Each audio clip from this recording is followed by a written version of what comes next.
వాక్యంలోకి వెళ్ళిపోదాం. ఈరోజు దేవుడు నాకు ఇచ్చినటువంటి ఆలోచన బట్టి నాకు ఇచ్చినటువంటి నేను ధ్యానం చేసినప్పుడు ఏ వాక్యం చెప్పాలి బాబు, మరి 1వ తారీఖే నాకు అక్క వాక్యం ఇస్తారు, నన్ను ఎంతగానో ప్రేమించి నాకు 1వ తారీఖు ఇస్తున్నటువంటి ఈ వాక్యాన్ని మరి నేను పంచుకోవడానికి మరి ఈ సమయాన్ని దేవుడు ఇచ్చినందుకు మొదటిగా దేవునికి, అలాగే తర్వాత అక్కకి నా వందనాలు చెల్లించుకుంటున్నాను.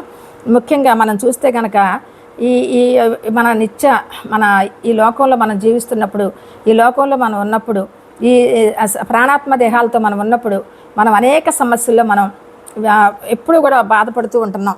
ఎన్నో సమస్యలు మన కుటుంబాల్లో, మరి అలాగే మన ఆత్మీయ జీవితంలో కూడా సమస్యలతోటి ఉంటున్నట్లుగా చూస్తున్నాం.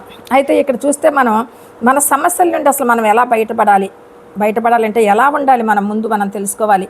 మనకి సాతానుడు, శోధకుడు, అపవాది పెట్టేటటువంటి కష్టాలు, బాధలు, మరి ఇవన్నీ కూడా మనందరికీ తెలిసినటువంటివే.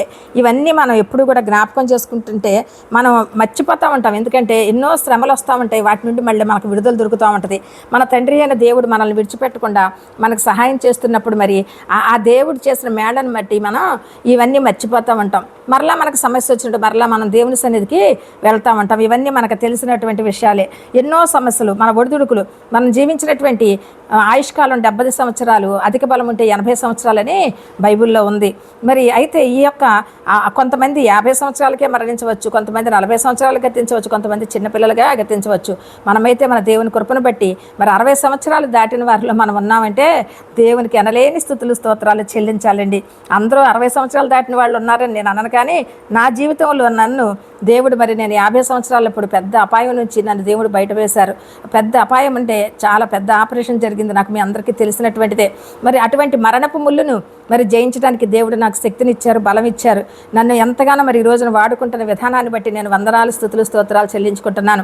ఆయన కృపా కనికరాలు బట్టి నేను ఆయన నిత్యము వెళ్ళవేళలందు ఆయన స్తుతిస్తూ ఆరాధిస్తున్నాను. ఎందుకంటే ఆయన ప్రేమ గొప్పదండి.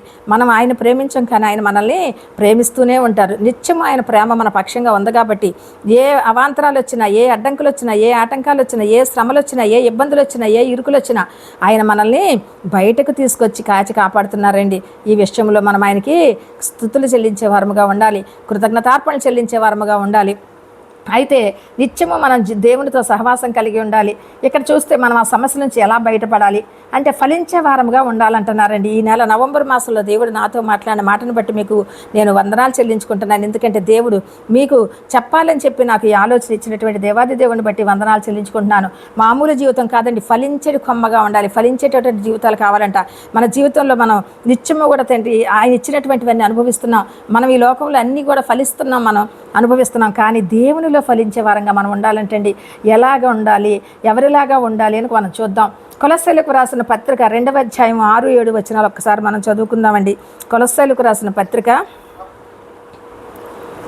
కొలస్సీలకు అమ్మా 2వ అధ్యాయం 6-7 వచనాలు.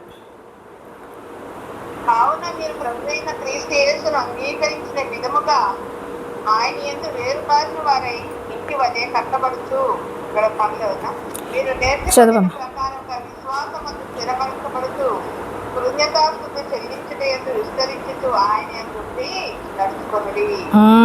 ఇక్కడ అంటే కావున మీరు ప్రభువైన క్రీస్తు యేసును అంగీకరించిన విధముగా ఆయన యందు వేరుపారిన వారై ఇంటి వలె కట్టబడును. మీరు నేర్చుకున్న ప్రకారముగా విశ్వాసమందు స్థిరపరచబడుచు కృతజ్ఞతాస్తుతులు చెల్లించుట యందు విస్తరించుచు ఆయన యందుండి నడుచుకొనుడి. ప్రైజ్ ది లార్డ్, హల్లెలూయా. దేవుని నామానికే స్తోత్రాలు, వందనాలు చెల్లించుకుంటున్నానండి. ఇక్కడ చెప్తున్నారు, మరి ఈ కొలస్సీలకు రాసిన పత్రిక ఎవరు రచించారు అంటే అపొస్తలుడైన పౌలు గారు రచించినట్లుగా మనకు తెలుసు. ఆయన సేవ చేయగలిగినప్పుడు, ఆయన నడవగలిగినప్పుడు, ఆయన వెళ్ళగలిగినప్పుడు అన్ని ప్రదేశాలకు వెళ్ళారు. అన్ని సంఘాల్లో కూడా ఆయన బిడ్డల్ని ప్రోత్సహించారు. వాళ్ళని ఎంతగానో మరి వాళ్ళందరూ కూడా దేవుణ్ణి అంగీకరించేటట్లుగా, దేవుని నామంలో వాళ్ళు ఎదిగేటట్లుగా, ఆత్మీయతలో అనేక మంది ఆత్మలు సంపాదించుకున్నట్టుగా మనం చూస్తున్నాం. అపొస్తలుడైన పౌలు గారు ఆయన ఎప్పుడైతే సిక్ అయ్యారో, ఆయన ఎప్పుడైతే మరి నడవలేని స్థితిలో వయసులో ఉన్నారో పెద్దవారైన తర్వాత ఆయన వెళ్ళలేని పరిస్థితుల్లో ఏం చేశారంటే సంఘాలకు వెళ్లకుండా ఆయన ఈ యొక్క పత్రికల ద్వారా పరిచర్య చేసినట్లుగా మనం చూస్తున్నాం. మరి ఈ పత్రికల్లో ఎక్కువ భాగం పౌలు గారు రాసిన పత్రికలే ఉన్నాయండి. ఫిలిప్పీలకు రాసిన పత్రిక, మరి అలాగే గలతీలకు రాసిన పత్రిక, సంఘానికి కూడా అండి, తిమోతి సంఘానికి, అలాగే అనేక మందికి రాసినటువంటి పత్రికలు, ఈ కొలస్సీ సంఘానికి రాసిన పత్రికలో అపొస్తలుడైన పౌలు గారు మాట్లాడుతున్నారు. కావున మీరు ప్రభు అయిన క్రీస్తు యేసుని అంగీకరించిన విధముగా, మనం అంటండి ప్రభు అయిన యేసుక్రీస్తు వారిని మనం అంగీకరించాం, ఆ విధంగానే ఆయన యందు వేరుపారిన వారే. మనం ఎవరిని మనం అంగీకరించాము అంటే మన తండ్రి యొక్క కుమారుని మనం అంగీకరించామండి.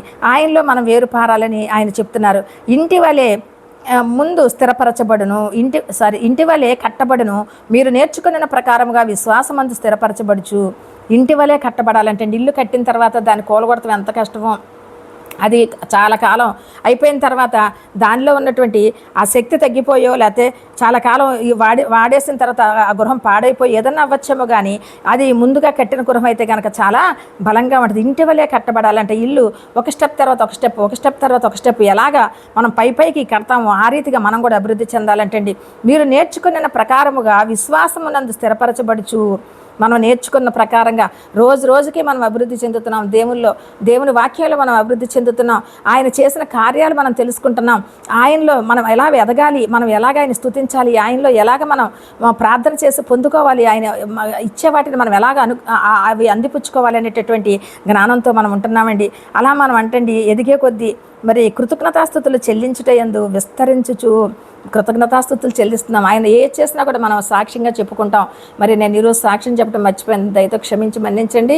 నేను తర్వాత సాక్ష్యం చెప్తాను. నేను ఎప్పుడు కూడా సాక్ష్యం చెప్పకుండా వాక్యం చెప్పను. ఈరోజు అనుకోకుండా మరి సాక్ష్యం చెప్పకుండా వాక్యంలోకి రావడం వల్ల నేను వాక్యం కంటిన్యూ చేశాక నేను తర్వాత